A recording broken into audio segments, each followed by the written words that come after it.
Magandang araw sa inyo. Kumusta po kayo? May mga pagkakataong ang katotohanan ay dumarating sa oras na huli ng lahat.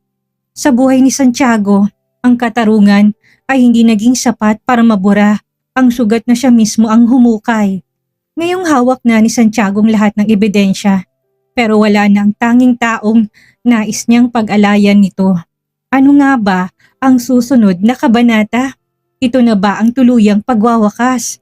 O ito ang simula ng isang desperadong paghabol sa isang pusong pagod na pagod na? Simulan na natin. Hating gabi nang tumawag si Luther. Nasa loob ng kotse si Santiago. Nakaparada sa gilid ng kalsada. Hawak pa rin ng cellphone. Ilang oras nang tulala. Wala pa rin siyang balita kay Jessa, pero pag-ring ng tawag ni Luther, agad niya itong sinagot. Luther? Bro, kailangan mo makita to. Mabigat ang tono ni Luther. Nakuha ko yung backup files ng CCTV sa bar. The one from the night of the scandal. Deleted na to. Buti na retrieve ng tao ko. Napahigpit ng hawak si Santiago sa cellphone. Send it to me. Hindi pwede sa email. Encrypted. Pumunta ka dito sa kondo ko. You need to see it yourself. Halos pali pa rin niya ang sasakyan. 10 minutes later, pumasok si Santiago sa kondo. Tahimik. Tanging ilaw mula sa mga monitor ang nagbibigay liwanag. Nandoon si Luther. Seryoso, nakatingin sa screen. Bro, mahina niyang sabi. Handa ka ba? Tumango si Santiago. Malamig ang mukha at umupo sa harap ng laptop. Play it. Tumakbo ang video. Grainy, black and white footage. Sa timestamp, 11:43 p.m. Makikita si Santiago, lasing at medyo pasuray na naglalakad sa hallway ng bar at pumasok sa isang kwarto. Shit, napabulong siya. I don't remember this. Kasunod sa screen, ilang minuto lang ang pagitan, pumasok din si Jessa. Halata nagmamadali, may hawak na cellphone, sinusundan siya. Hanggang sa makita sa video si Santiago, biglang lumingon at tinila to papasok sa kwarto. Napahawak siya sa ulo, halos hindi makapaniwala. Hindi ko maalala yan, Luther. Wala akong natatandaan. Tahimik si Luther. Patuloy lang na pinapanood ang monitor. Lumipas ang halos 2 oras sa video hanggang sa lumitaw ang 3 babae. Wait, sabi ni Luther. Pinopause ang video. Yan si Violet, hindi ba? Anitong tinurong babae sa gitna. Tumango siya. Pumasok ang 3 sa kwartong kinaroroonan nila ni Jessa. Ang 2 sa kanila, binuhat si Jessa na tila walang malay. Jessa, bulong ni Santiago, nanlalamig ang kamay. Pinasok na mga to si Jessa sa kabilang kwarto. Sa video makikita ang 2 babae na may kinausap na matandang lalaki, sabay abot ng isang envelope. At saka ito pumasok sa mismong kwarto kung saan dinala si Jessa. Pagkatapos ng ilang minuto, bumukas ang pinto ng silid kung saan ipinasok si Jessa. Gulo-gulo ang buhok nito. Halatang umiiyak at hawak ang bibig, muling pinindot ni Luther ang pause. Bro, dahan-dahang sabi ni Luther. You need to see this. Fast forward, 1:30 a.m. sa ibang angle ng kamera. Kitang lumabas si Santiago mula sa kwarto, disoriented, parang bagong gising, nakabukas pang botones ng polo. Luther, mahina niyang sabi. Ano to?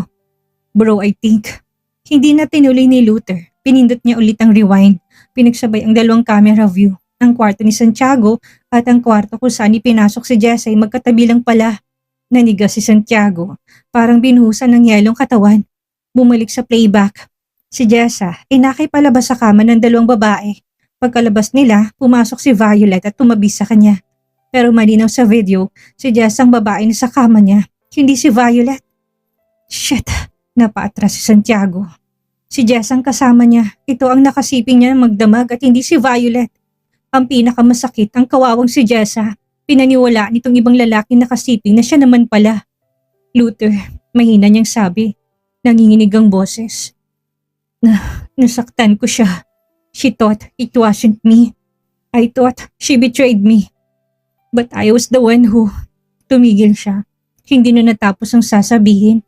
Napaluhod siya sa harap ng mesa. Hawak ang ulo, nanginginig.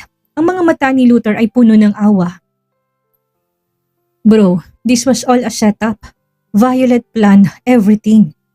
Sa loob ng silid tanging tunog lang ng ulan at mahinang tikatik ng keyboard ang maririnig. Sa gitna ng katahimikan, tumayo si Santiago, malamig ang tingin at mababa ang boses. Find her. Find Violet. Bro, nagpiyansa sa kahasong sinampa mo. Kasalukuyan na siyang hinahanap ng mga tao ko. Pero huwag kang mag-alala, hahanapin ko siya. Hindi ako titigil hanggat hindi ko siya napagbabayad. Tumigil siya saglit, huminga ng malalim. At Luther, hanapin mo si Jessa. Kahit saan, kahit na anong mangyari, I need to see her. She has to know the truth. Nakatanggap si Santiago ng tawag mula kay Luther sa kinaroroonan ni Violet na ganitong pinuntahan. Nasa harap na siya ng isang high-end condo sa bayan. Sa loob ng elevator, mahigpit ang kapit niya sa envelope na naglalaman ng mga printout ng ebidensya laban kay Violet. Pagbukas ng pinto ng penthouse, sinalubong siya ng malamig na amoy ng mamahaling pabango at mahinang tugtog ng jazz. At doon, nakaupo si Violet. Nakapulang silk robe. May hawak na wine glass, nakataas ang sangkiling na parang inaasana talaga siya. Well, look who finally decided to come. Anito gumisi. Na-miss mo ako, Santiago? Hindi siya sumagot. Lumapit siya, marahang nilapag ang mga papel sa mesa. Ang tunay na naganap sa bar. I know what you did, malamig niya sabi. Ikaw ang nagplano ng lahat. Umiti lang si Violet, walang bakas ng takot. So, you finally solved the puzzle. But tell me, what difference does it make now? She's gone. And you're alone. Bumigat ang panga niya, ngumisi si Violet. Nilapit ang buka sa kanya. Oh please, ikaw ang sumira kay Jessa. You've always wanted to ruin her. The moment you started falling for her, you're afraid of feeling something real. Mariin niyang hinawakan ng braso nito. Galit na galit, nagpumiglas ito pero hindi inalis ang ngiti. Bitawan mo ko. Besides, I still have something the world wants to see. What the hell are you talking about? Another video, mahinang sabi nito habang nilalarong cellphone. A new leak. Jessa and another man. The media will eat it up. Lumapit siya tinangkang agawin ng phone pero mabilis tong nakailag. Relax, anito bat niyang tumawa. You're so predictable, Santiago. Powerless for the first time, ha? Mukhang tinamaan ka ng todo sa assistant mo. I swear, Violet, if you release anything, I'll make sure you regret it. Tahimik ang buong bahay na dumating si Santiago. Pagpasok niya, hindi siya dumiretso sa sarili niyang kwarto. Ang mga paa niya parang may sariling isip. Dinala siya sa silid ni Jessa. Pagbukas niya ng pinto, naamoy niya kaagad ang pamilyar na halimuyak. Ang bango ng lotion at shampoo ni Jessa, nanikip ang dibdib niya. Lahat ng alaala parang bumalik sa isang iglap. Dahan-dahan siyang lumapit sa kama. Umupo sa gilid, kinuha niyang unan at dinikit sa mukha. May naiwan pa ding amoy si Jessa. Parang nandun pa rin ito tumatawa, nag-aayos ng files, nag-aalala at nag-aasikaso sa kanya. Napakapit siya sa unan, mahigpit, parang natatakot na mawala pati ang huling bakas nito. Jessa, mahina niyang bulong, halos pabulong sa dilim. Nasaan ka na ba? Tumingin siya sa mesa sa tabi ng kama. Isang lumang notebook ang nakalagay. Kinuha niya yun habang binubuklat niya. May nahulog na isang papel na nakatiklop. Nanginginig ang mga daliri niyang binuksan ito at sa unang linya pa lang parang tinamaan na siya ng kidlat sa dibdib. Santiago, hindi kita pinagtaksilan. Hindi kita niloko. Mahal kita, Santiago. Mahal na mahal.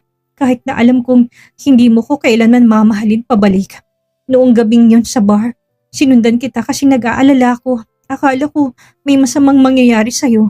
Paggising ko, may katabi akong lalaki. Diring-diri ako sa sarili ko. May lumapastangan sa akin. Gusto kong sabihin sa'yo pero naunahan ako ng takot. Takot na baka hindi mo matanggap na naiwala kong virginity ko sa isang estranghero. Napahawak si Santiago sa bibig. Bawat salita parang patalim na tumatama sa puso niya. Binasa pa niya ang huling bahagi.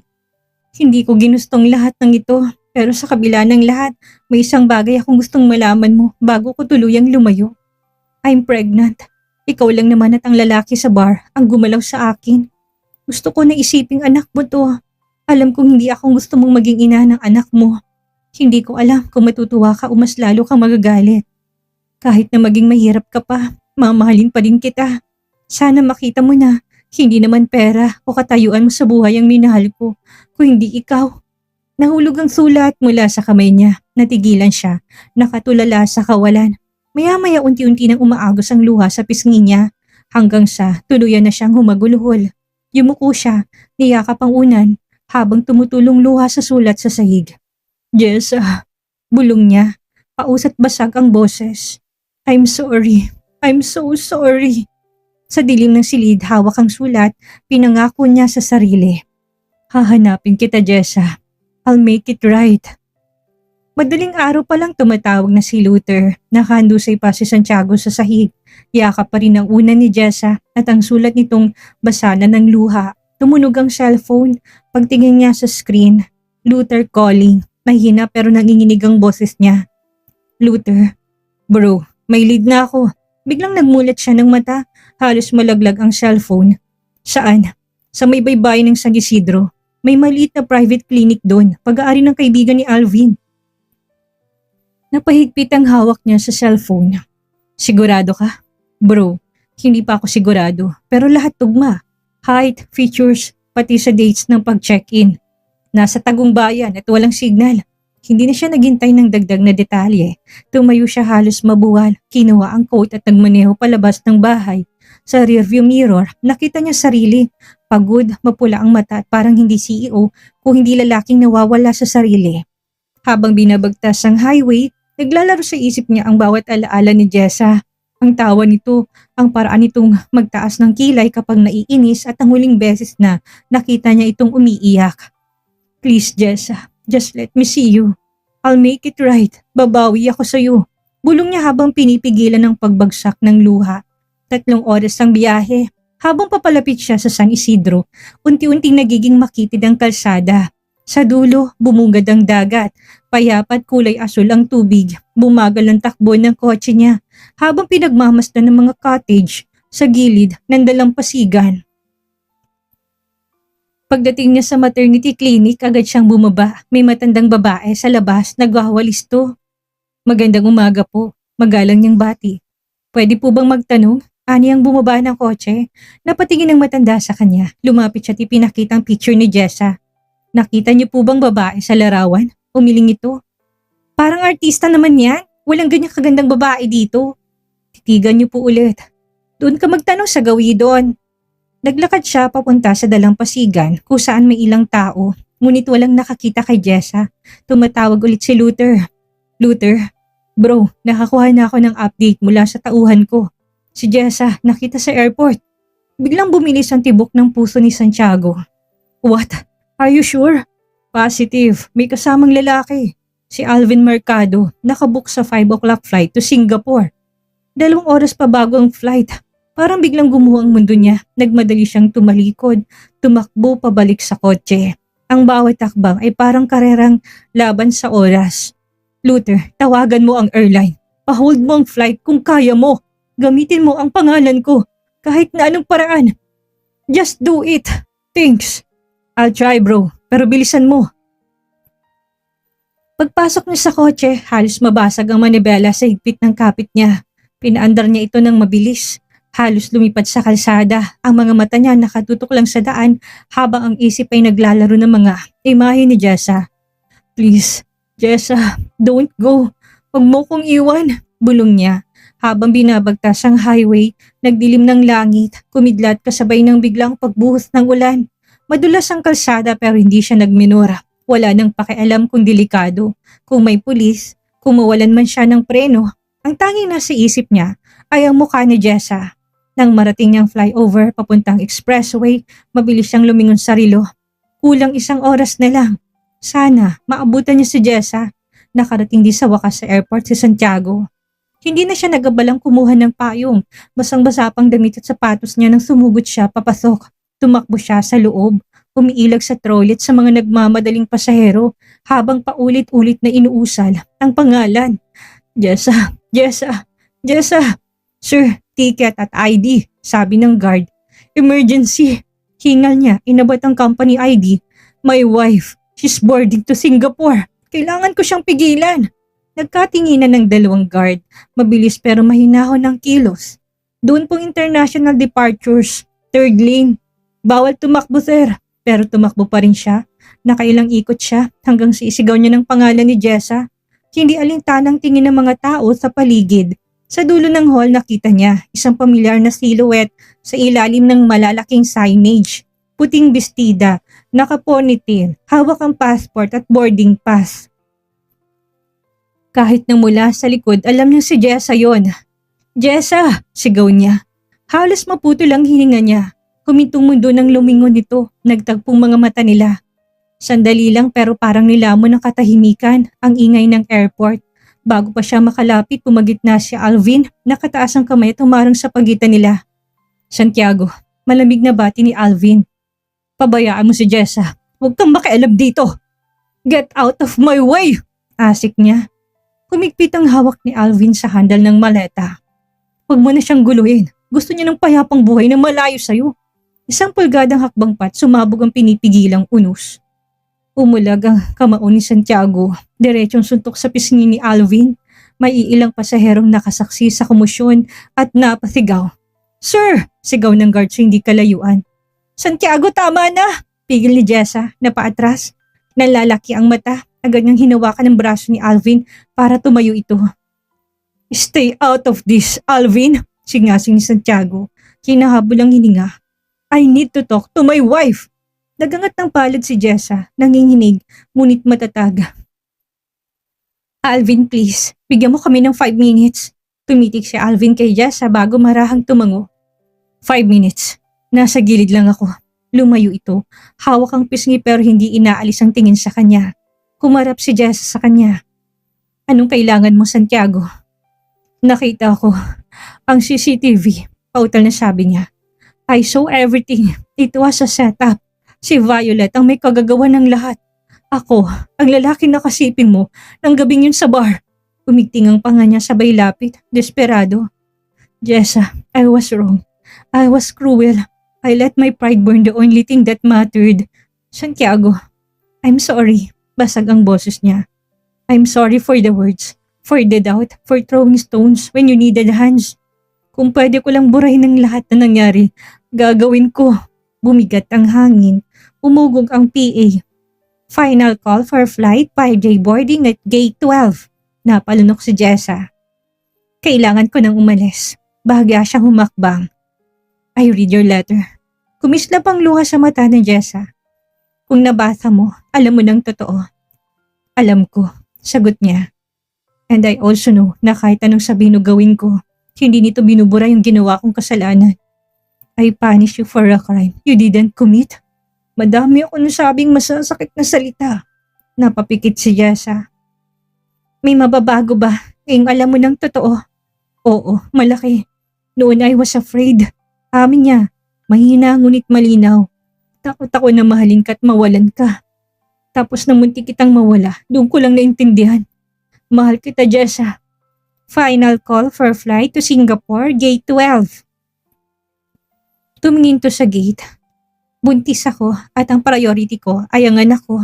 Hindi ang award mo, hindi ang kumpanya mo, at hindi ikaw. Jessa, let me make it right.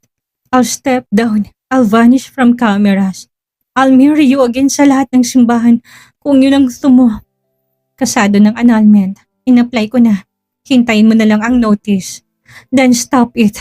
Santiago, umiling to. Humugot ng hangin. Ang pagmamahal, hindi laging ibig sabihin ay manatili. Minsan, ibig sabihin ay lumayo para sa sarili. Para sa katahimikan. Sumikdo ang sakit sa mukha niya. Hindi niya kinaya. Dahan-dahan siyang yumuko.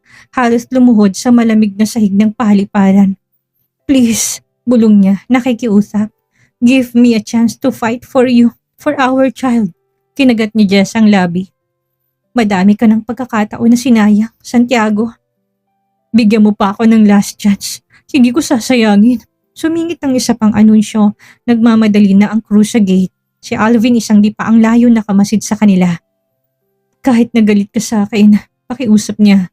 Hayaan mo ko na alagaan ka. Kahit sa malayo, hayaan mo ko na maging ama. Hindi ko hihingi ng puso mo ngayon. Hihintayin ko. 1 buwan, 1 taon. 5 taon, basta wag mo lang akong iiwan. Umiling si Jessa, marahan. Nakapagdesisyon na ako. Hindi kita pakakawalan, agad niyang sagot.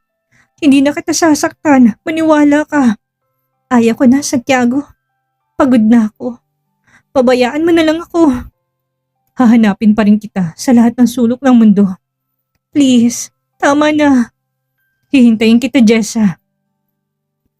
Naglakad si Jessa ng isang hakbang palapit sa gate, isang hakbang palayo sa lahat ng dati. Pumabol si Santiago. Marang hinawakan ng kamay niya. Nagkasalubong ang tingin nila. Nasa pagitan sila ng now at never. Jessa, pabulong niyang sabi, nanginginig ang boses. If you walk away now, I'll never forgive myself. Pinisil ni Jess ang kamay niya parang isang pasasalamat, isang pamamaalam. Tumingala ito, pinahid ang sariling luha at sa boses na hindi nanginginig. Gumuhit ang linyang dumurog sa puso niya. If I stay, I'll never forgive myself. Binitawan itong kamay niya. Tila nawalan siya ng lakas na humabol pa. Tuluyan nang bumitaw si Jessa. At walang lingon-lingon, lumakad ito papasok sa gate 12. Naiwan siyang durog ang puso sa milyong piraso at hindi niya alam kung paano bubuuin.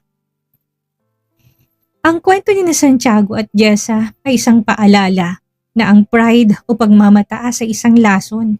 Kapag hinayaan mong mamayani ito, sisirain itong mga bagay na hindi mo kailanman mababawi kahit gaano pa karaming ebidensyang hawak mo sa iyong mga kamay.